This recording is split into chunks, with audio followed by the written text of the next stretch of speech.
그 대장정을 마치고 광복된 조국에 대한민국 임시정부를 지켜낸 그들이 드디어 돌아옵니다.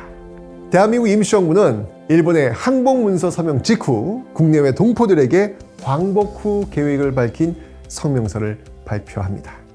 하지만 이 광복 전후로 일본군 무장해제를 명분으로 이 미군과 소련군이 한반도에 들어왔고 38도선 이남을 미국이 관리하게 되면서 귀국 후 연합국과 협조해 과도 정권을 세우고자 했던 대한민국 임시정부의 계획은 실현되지 못합니다. 비록 미국이 대한민국 임시정부를 정식으로 인정하지 않아서 그들이 돌아오는 날이 언제인지는 잘 몰랐지만 대한민국 임시정부는 일제강점기 이 땅에 사는 우리 민족에겐 희망 그 자체였습니다. 그렇기에 간절하게 그들의 환국을 기다리고 있었죠. 1945년 8월 15일 광복이 되고 11월 5일 대한민국 임시정부 일행은 충칭을 떠나 상하이에 도착합니다. 이후 11월 23일 김포 비행장에 드디어 도착합니다. 그리고 12월 19일 서울 운동장에서 무려 15만의 군중이 모인 가운데 대한민국 임시정부 개선 전국 환영대회가 성대하게 열렸습니다. 그 추운 겨울 이 칼바람을 기꺼이 온몸으로 안으면서 환영대회에 참석했던 군중들은요, 이후에 이 동대문을 지나면서 이 환영 피켓을 들고 행진까지 했지요. 대한민국 임시정부를 환영하는 열렬한 시민들의 진심 어린 그리고 뜨거운 환영. 이렇게 대한민국 임시정부의 역사는 다음 시간을 준비하며 마무리되고 있었습니다. 이 대한민국 임시정부는 과연 우리 역사에 어떤 의미가 있는 것일까요? 자, 여기 대한민국 임시정부사에서 빼놓을 수 없는 인물인 이 김구 선생의 부인 최준례 여사의 묘비 사진이 있습니다. 자, 가만히 한번 좀 살펴보시기 바랍니다. 무슨 암호 같은 문자들 새겨져 있죠. 리을, 니은, 니은, 해, 디귿달, 치읓, 지읒, 날, 남.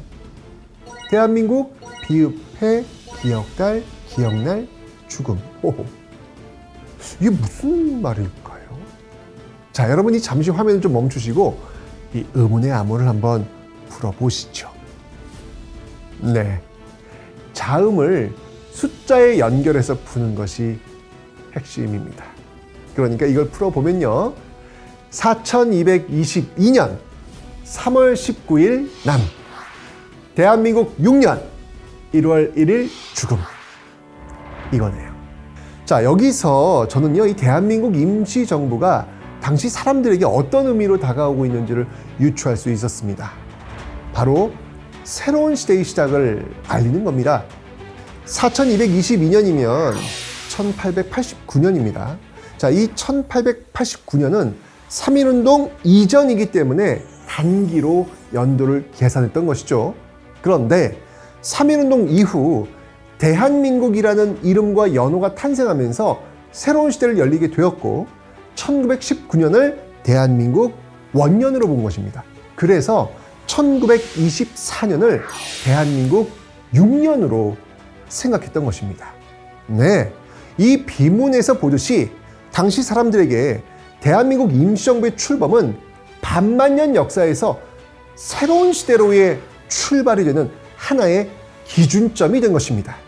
우리나라 역사상 최초의 국가인 고조선부터 1919년까지는 왕국의 시대, 제국의 시대였지만 3.1운동을 통해 탄생한 나라는 이제 전혀 새로운, 아직까지 우리 역사에서 단 한 번도 존재하지 않았던 국민이 주인인 민국이라는 사실, 1919년 이전까지 왕에게, 황제에게 보호를 받는 수동적 존재였던 백성이 이제는 광장에 나와 자신의 자유를 독립만세의 구호를 통해 마음껏 외치며 시대의 주인으로 우뚝 선 시민이 되었다는 사실, 이 모든 사실의 출발을 대한민국 임시정부는 선포했던 것입니다.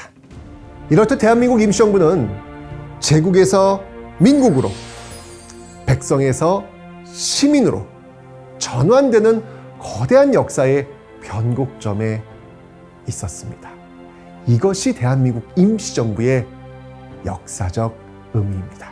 이 대한민국 임시정부는 전 민족의 대한독립만세 함성으로 탄생한 민국을 지켜내기 위해 하늘에서 떨어지는 포탄을 피하고 옆에서 빗발치듯 쏟아지는 총탄을 피하고 뒤에서 쫓아오는 일본군과 일본 밀정들을 피하며 타고 가는 배를 끌고 가고 고장난 버스에서 내려 걸어가면서 상하이에서 충칭까지 무려 4,000km 이상의 대장정을 마다하지 않았던 것입니다. 여기에 한 청년 독립운동가가 앉아 있습니다. 때는 1919년 10월 11일. 상하이에서 열린 대한민국 임시정부 국무원 회의를 마치고 찍은 사진인가 봅니다. 여기 또 다른 사진이 있습니다. 그 고난의 대장정을 마치고 광복이 된 조국에 돌아가기 위해 마지막으로 충칭해서 찍은 사진. 여기 한 노인이 끝에 서 있습니다. 백발이 성성한 노인이네요. 그런데 여러분, 놀라지 마십시오. 바로 이 젊은이와 노인은 같은 인물입니다. 자신의 청춘을 모두 바친 결정적 증거 아닐까요? 대한민국 임시정부에 몸담았던 독립운동가 모두가 다 이 인생의 여정을 겪었습니다. 그들의 꿈은 딱 하나.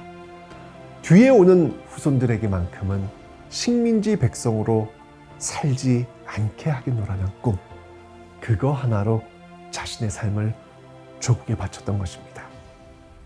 이렇게 온몸을 바쳐 지켜낸 대한민국 임시정부.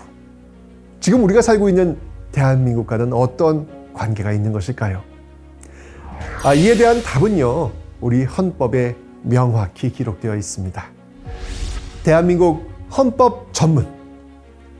우리 대한국민은 3.1운동으로 건립된 대한민국 임시정부의 법통을 계승하고, 네, 우리 대한민국은요, 대한민국 임시정부의 법통을 계승합니다. 단절이 아닌 계승이라는 단어에 주목하셔야겠죠. 게다가 물리적 계승이 아닙니다. 대한민국 임시정부에서 표방한 민주공화국의 정체 역시 헌법에 담고 있습니다. 제1조, 대한민국은 민주공화국이다.